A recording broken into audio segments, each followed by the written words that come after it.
But she did not waste her time thinking about that. Moving one of the boy's 3 foxtails away, Mirko opened the pouch strapped to his left thigh and grabbed the last kunai remaining. She was about to get up when she noticed that he also had a smoke grenade hanging from his belt. It looked dented and its pin was bent from when Namu had repeated smashed Naruto into the ground. But, miraculously, it had not gone off. This could be useful, she thought as she grabbed the smoke grenade from his belt too. Turning around, she noticed that Namu had just about finished regenerating all of its wounds. She hurriedly pulled out the bent pin of the smoke grenade and tossed it at the feet of the creature. A dense cloud of black smoke burst from the grenade, obscuring the creature's sight. Having dealt with Naruto using the same tactic only a few minutes before, Namu reacted right away and smashed its palms together into a clap with such strength that the shockwave it generated blasted apart the smoke like a tornado. However, clapping its hands had left Namu wide open to her attack. As an experienced hand-to-hand combat specialist, Mirko was not one to miss capitalizing on such an opportunity. In a burst of speed that made her invisible to the naked eye, Mirko appeared behind Namu's back like a ghost and threw herself at its head. But this time around, she did not smash the beast with her explosive kicks. Instead, she jumped with her knees on Namu's shoulders and her exceptionally strong thighs suddenly gripped its head tightly. Letting a battle cry of exertion, Mirko suddenly twisted her body and snapped Namu's head to the back. Suspecting that even having its neck twisted would not be enough to put down the beast for good, Mirko also grabbed the handle of the kunai with both hands and stabbed downwards with her entire strength, straight into the creature's exposed brain, to the hilt. The bestial screams of agony coming from the creature's throat had almost made Mirko go deaf, but she did not back down. She continued to bury the kunai's blade into Namu's brain, relentlessly, mercilessly. Blood burst out like a geyser and splattered her clothes, face, hair, and ears every time she stabbed the creature's brain. At that moment, she looked like a deranged psychopath. Eventually, Namu's screams died down, and its violently shaking and quivering body came to a stop. At last, the creature was dead. Right as Namu's lifeless body collapsed, a large group of pro-heroes that responded to the emergency summons arrived. Mirko finally allowed herself to relax and blew out a sigh of relief. The rabbit hero was the kind of strong-willed woman that never backed down from a fight, especially when innocent people's lives were on the line. That had been the case in the present as well. She had put her own life at risk and fought with everything she had against the creature, but she could not deny how exhausted and wounded her body was. Namu had been the strongest villain she had ever fought against. This had been the toughest fight of her entire life. She was relieved that other heroes have arrived at the scene to rescue the rest of the students. "Ah, I'm beat," she said. However, before she could rest, she yelled to the heroes that had just arrived. "Hey, you there! We need an ambulance ASAP. One of the students is grievously injured." Getting a verbal acknowledgement from them, she finally climbed down from the creature's corpse. As she walked away, she felt as though she had lead in her feet. Coming to the unconscious blonde boy on the ground, she plopped herself down next to him and leaned back on her hands, letting her long legs stretch. Although she knew that the fox boy could not hear her, Mirko said, "Thanks for the help, kid. I couldn't have done it without you." Then, that fierce and confident smile on her face, the wide grin that she had become known for, softened when she looked at the grievous wounds he had suffered, particularly at the broken bone sticking out of his right arm. "What a tough kid. Didn't give up until the very end," she murmured when she recalled how the boy had used his teeth to tear off Namu's hand, and how he had struggled to tell her to use his knife, despite that he could not even breathe well, ultimately driving himself unconscious. "Don't you dare die on me, boy," Mirko said and patted him once on the head. "You have to live. You're gonna be one hell of a pro hero once you graduate. Don't give up. Live."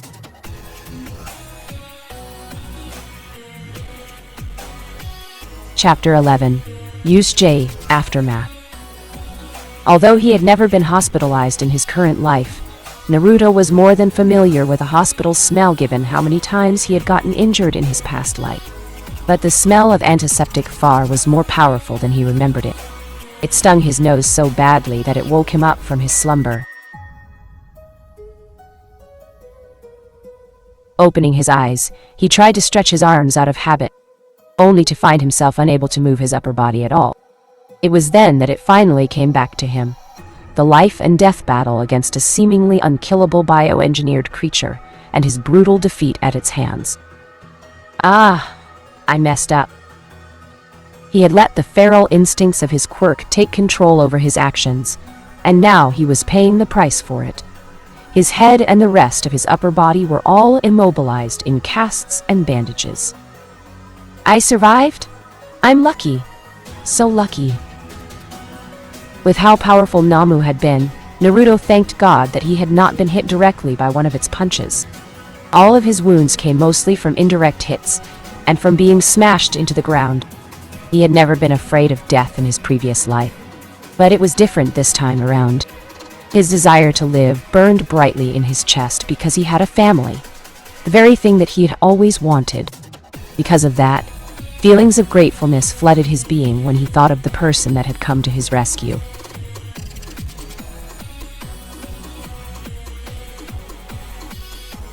He could not remember much about her due to the critical condition he had been in back then. But the appearance of the person in question was hardly forgettable.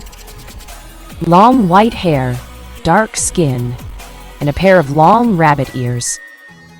That was all that he could remember about her appearance. But now that he could think clearly, those few things were more than enough for him to realize just who had been the one to save him. The rabbit hero Mirko. He was not a fanboy like his best friend, Midoriya Izuku, but he was still familiar with the popular heroes. There was virtually nobody in the entirety of Japan that did not know who were the top 10 heroes. Thinking about Namu and the rabbit, hero tiredness caught up to him again. Due to his quirk awakening 2 times in a row, and due to the grievous wounds that he had sustained, his energy levels were at an all-time low. He fell back asleep. 1 student killed, 1 professor and 2 students hospitalized in critical condition. Why did the villains target you? Hi. What was All Might doing? Where was the #1 hero when the villains attacked? Mass media and social media platforms had been taken by a storm. While heroes losing their lives against villains was not a daily occurrence, it did happen every now and then, so people weren't that shocked whenever a less-known hero was announced dead. Every few months, there would be news of some heroes dying in the line of duty. That risk was part of the job as a hero. However, students being targeted by a large group of villains and dying was not something that happened often. Whenever children were killed by villains, it made the population boil. 1 week after the League of Villains attack on UA High at the UHJ training facility, Naruto was finally discharged from the hospital. Normally, Recovery Girl's quirk should have put him back on his feet much faster than that, but his body's reserves of stamina had been completely drained due to his quirk awakening 2 times in a row. Because of that, it had taken him much longer to regain his vitality, and for Recovery Girl to be able to use her quirk on him. Now that he was healed, Naruto was glad to finally shed the gyps casts around his arms and remove the bandages that had made him look like a mummy. As his mother drove him home from the hospital, Naruto browsed the internet on a tablet. Until then, he had been using an old flip phone, not because his parents would not buy him something better. Kushina and Minato absolutely doted on their son ever since he had changed his behavior a year ago. But because he had not wanted a fancy phone. He knew he was very careless and prone to breaking fragile stuff. That said, Naruto had become a national celebrity, and not only, after the USJ incident, he was all that people ever talked about ever since that day. His fanbase had grown so crazily that dozens of people were sending him emails, physical letters, and gifts every day. The brand new tablet that he was using currently had been a gift from one of his fans, too. The reason for Naruto's newfound stardom was that someone had leaked a video of the confrontation between the League of Villains and the UA High students at the Unforeseen Simulation Joint Facility. How had they managed to film it, Naruto had no clue. But because of that video, the USJ incident had gotten way more media coverage than normal. It was not only Naruto whose fame had exploded overnight. Eraserhead, a hero who the masses had never even heard about before, had become famous too due to his performance against the large groups of villains and due to his powerful quirk. Nevertheless, the Fox Boys' performance had been the most spectacular and eye-catching. Green Day stun. Holy shit, did you guys see that? Gar97. I've only ever heard rumors about Quirk's awakening, but to see it happening and twice in a row. Jiro Jiro. Poggers. Bliblip. Pogchamp. Yukinoshan. He's so dreamy. Those cute fox ears and those fluffy fox tails. Kaya. And he's so cool and strong too. What I wouldn't do to have a boyfriend like that. Chokalik Shiar. Fu. Woman. No one asked you anything. Who the fuck are you to butt in? Ananaslover. The hell, who shat in your cereal? Yusha boy. What's wrong with that dude? Chadzilla. Chokalik Shiar, and who the fuck are you, cunt? I tried to say your name out loud and my furniture started floating. Me no like vegans. Holy shit, you fucking killed him, dude. Lol. Potatoy's life. Chadzilla, damn man, don't rise to the bait. Don't mind that idiot. He's just a typical incel. Naruto snorted as he read the comments to the video posted on the largest social media platform in the country, Crosscat. The internet was as wild and unpredictable as always. Under the mask of anonymity, people often removed all kinds of filters from their mouth. Slim Fordner. I never thought a Fox Quirk could be so effing strong. Your senpai. I think it's less about his quirk, and more about his actual skills. Look at 1437. How he stands on those thin wires perfectly straight, and his accuracy, when jumping from one wire onto another while also slashing that creature with his knives. It's incredible. His skills with his blades, the degree of control he has over his body, and his martial arts are unreal. This isn't just talent. Only God knows how much he must have trained to become that good. Kenny Shiraiju. For real. Look at 1030. Dude is freaking defying gravity. Them kicks into that Namu's gut were nasty. And how he smashed it into the ground after that head first. The hell was with that? It's like a move out of a manga. Any other villain would have probably been killed. Grandpa Bruce Lee. I'm 45 years old, and I have a 3-time strength enhancing quirk. I've trained Sanda, Chinese mixed martial arts, pretty much my whole life, but I can't even imagine pulling off the moves he did. That boy is a freak. Mofumofu Crush. Hey guys! I've actually been classmates with Kurama in junior high. Ask me anything. Indian Cash Cow. Yeah, sure. And I'm Queen Elizabeth's grandson, S. Mofumofu Crush. You don't believe me? Here is proof. www.tao. I filmed this video with my own phone a few months ago, at school. He knocked out someone with a strong explosion quirk using just a stone. Kami homie. Fake. No way that shit's real. Mofumofu Crush. It's not fake. Mark my words, if Kurama doesn't become a top 10 hero after he graduates, I'll eat my shoes. Booty Connoisseur 69. Laughing my ass off, scrubs. What's with this hard on y'all have for that Fox loser? He still got his ass handed to him. All that fancy martial arts and shit, just to get wrecked in the end. Namu smashed him like the Hulk smashed Loki in that Avengers movie. The real shit starts at 18-0 Miruku-shan Ning. My rabbit goddess, she's the real deal. So strong and so fucking sexy. I'd suck a fart out of that big fat ass. Inushibat 1005. Mommy, sit on my face. Suffocate me. Harem King Gakira. I bet Mirko's the kind of girl to tie you to the bed and ride the fuck out of you until you're milked dry. Hanabirina. Io, the horde has awakened. Go to horny jail, all of you. Moderator. Message. User Booty Connoisseur 69 has been muted for 24 hours. Please keep the conversation civil. Moderator message. User Inushibatu 1005 has been muted for 24 hours. Please keep the conversation civil. Moderator. Message. User Harem King Akira has been muted for 24 hours. Please keep the conversation civil. Your senpai. There is it. The purge. Ha ha ha ha ha. Nina loves rain. Mods doing God's work. Thank you. Al Snack Bar. Rolling on the floor laughing thirsty pervs. Indian cash cow. Big oof. Kenichi Raiju. Laughing my ass off. Got their ass. Lil oh ho. I'm dying. Lolo. In just 1 week, the video of the League of Villains attack on USJ had reached nearly 80 million views. At this point, it was not just a national sensation. It had gone viral worldwide. With so many people from all over the world participating in the comment section, it was pandemonium. The moderators were having a hard time containing the thirst of the perverts hornying over the rabbit hero, or the baiting comments of the haters. Naruto had always liked showing off, especially in his current life, and he had always craved people's acknowledgement. That had been the case in his past life as well.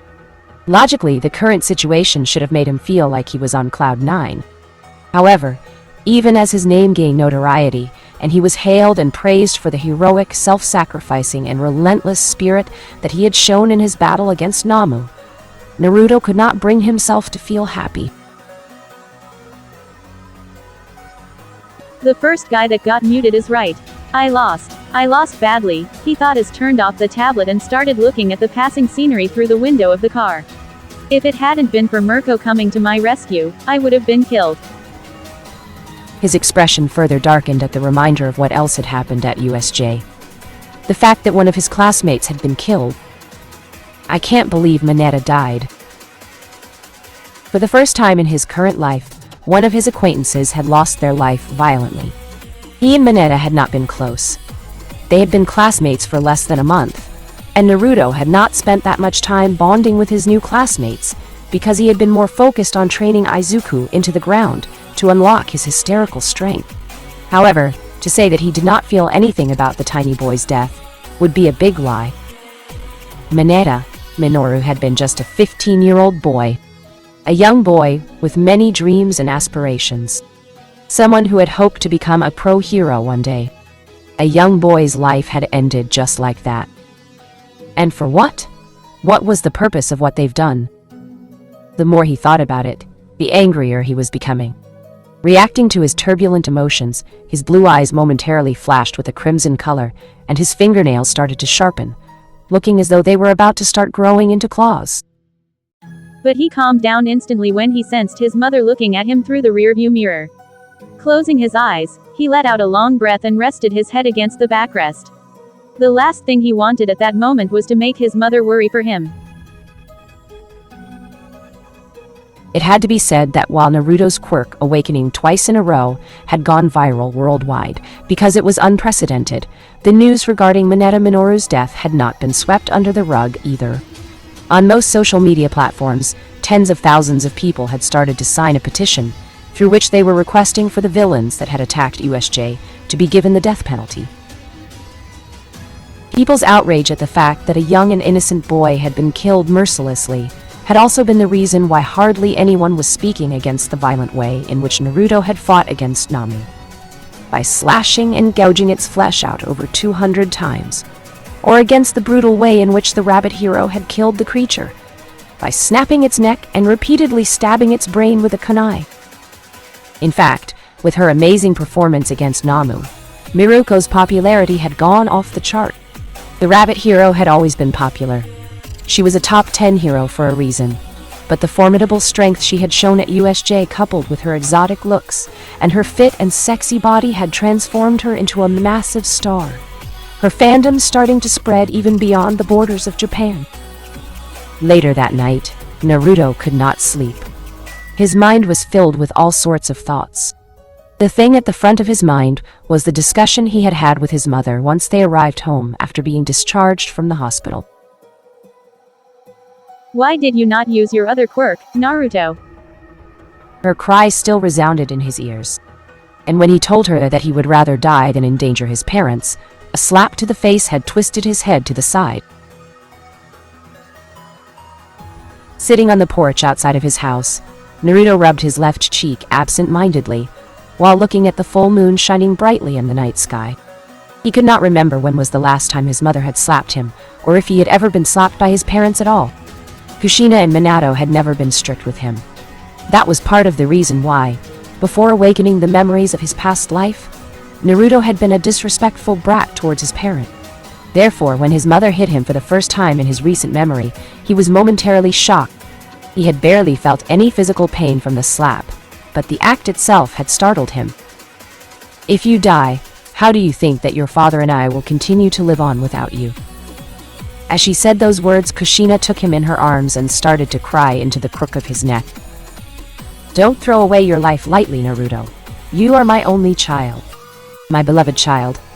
I had almost lost you twice before. I can't bear it. I can't. No." Naruto's eyes became misty, just at the memory of his mother's pained cries. "Is being a hero worth it?" he asked himself. "Only my first month of school, and I've already nearly died once. I made Mom cry." As a pro-hero, facing all sorts of violent criminals with superpowers, he was bound to get hurt regularly. Dying in the line of duty one day was not out of question either. Not all pro-heroes got the chance to reach the age of retirement.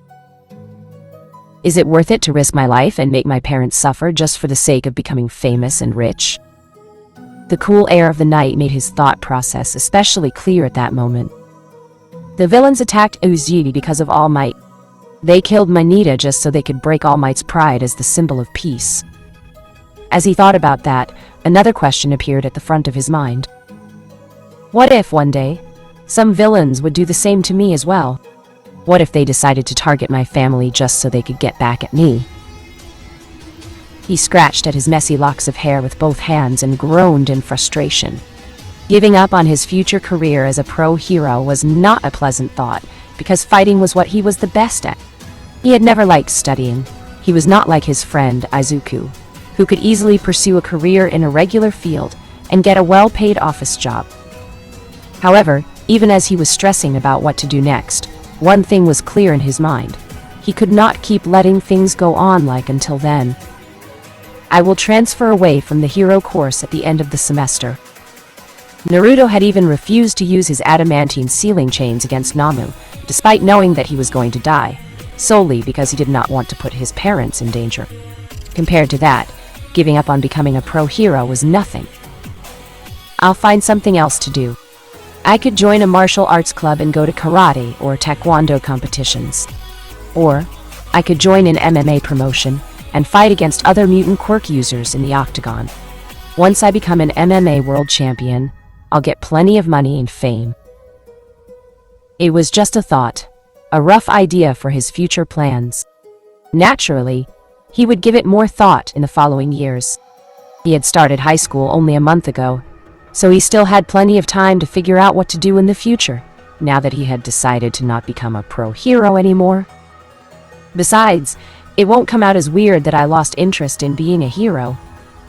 Their homeroom teacher had been hospitalized, Uzumaki Naruto had been in a coma, Asuitsuyu's torso had been disfigured by a shark villain's vicious bites, and Moneta Minoru had been killed. The tragic event had come out as a shock for many of the students of UA High. As a result of that, just in one class alone, Koji Koda, Rikido Sato, and Hagakure Toru's parents had already requested the principal of UA to transfer their children to another school. Many other parents of children from other classes were also thinking about removing their children from UA. Chapter 12. Support. "It's the Fox Quirk boy!" Someone let out a loud shout, and Naruto suddenly found himself surrounded by 24 people, all pointing their cameras and microphones at him. It was the first day he was coming to school after being discharged from the hospital, and it looked like the mass media had somehow gotten wind of it. Dozens of reporters had been camping in front of UA High's gate since early morning, waiting for his arrival. Trying to squeeze through the crowd and enter the school unnoticed was impossible because his 3 foxtails stood out too much. In that morning alone, nearly 20 people had already stopped him while he was walking from home to school, on the streets, asking for an autograph or to shake his hand or take a selfie together with him. It was not the first time Naruto had become famous. In his past life, he had been recognized as a hero thanks to how many times he had saved and protected his village. But even at the peak of his popularity in his previous life, he had never experienced anything like in the present. He had never been accosted in the streets, and he had never seen people acting as if they were crazy about taking a photo with them. His current fame was surreal.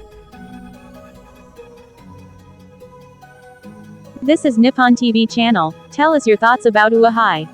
One of the reporters shouted out loud to make herself heard over the clamor of the crowd. Thoughts. Naruto began to say, but his mind had suddenly become blank. He had never been interviewed before, and he had never experienced interacting with the kind of maniacs that mass media people could become when they smelled a big scoop. But his stammering was quickly drowned by other reporters and journalists, who also began screaming their questions at the top of their lungs. A student had been killed by the League of Villains, but Uahai decided to still hold the sports festival as if nothing had happened. What do you have to say about it? I just got out of the hospital, I don't know. Naruto answered, gradually starting to regain his wits. You were fighting at USJ against that villain as if you were trying to kill him. You have also been involved with the sludge villain who ended up dying last year. What is the reason behind your violent actions? Now listen here, they attacked me, not the other way around. I was fighting for my life, he began to say, but another reporter cut him off. So, it's okay to kill other people?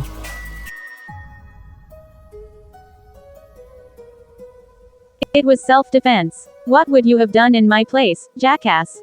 Naruto snapped back at him, getting angry at how those reporters were trying to make him look as if he was a deranged psychopath. The rabbit hero expressed her admiration for you in a recent interview. What kind of relationship is there between the two of you? A reporter from a tabloid magazine asked, her question momentarily throwing him off. What? Naruto himself had watched that interview too. But there was nothing in her words that could be interpreted as the two of them having a thing. The rabbit hero merely expressed her appreciation for how tough and brave he had been, saying that if it had not been for Naruto stalling Namu until she arrived, Minato Minoru would have not been the only casualty. 3 of your classmates have already quit the hero course. Are you thinking about doing the same? Someone else asked. Many pro heroes have their eyes on you. Who are you going to join for your internship? Scouts from hero agencies from USA, Russia and China had come to Japan over the past few days to watch the Uahai Sports Festival. It's safe to say they are here for you. Will you participate? Your Fox Quirk has awakened 2 times in a row? It's unprecedented.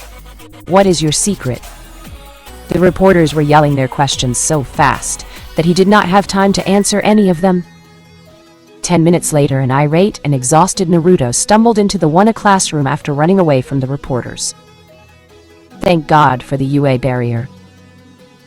Fortunately, given that he was already late to class, and that the professor was inside too, it was an English class. The scene where the people crowded around him did not repeat with his classmates as well. But he still spent the rest of the period with most of them sneaking glances or openly staring at him. When the bell, signaling the end of the class, rang, Naruto braced himself for the upcoming onslaught of questions. His expectations were spot on, seeing as more than half of his classmates flocked to him. Groaning, he let his head fall on the desk and covered his head with his hands and his tails in defeat. If it was under different circumstances, he would have gladly basked in the attention and awe of his classmate. However, the death of Minato Minoru had cast a shadow over his heart, and his worry for his parents' safety made his anxiety level go off the charts. Playing around and showing off was the last thing on his mind at that moment. Holy shit, dude. I knew you could fight from our combat training classes, but damn. You and Aizawa-sensei took out like 40 villains without even breaking a sweat. And then, the way you kicked that monster in the air and slammed it headfirst into the ground. Ah, so damn cool, Kirishima said in excitement.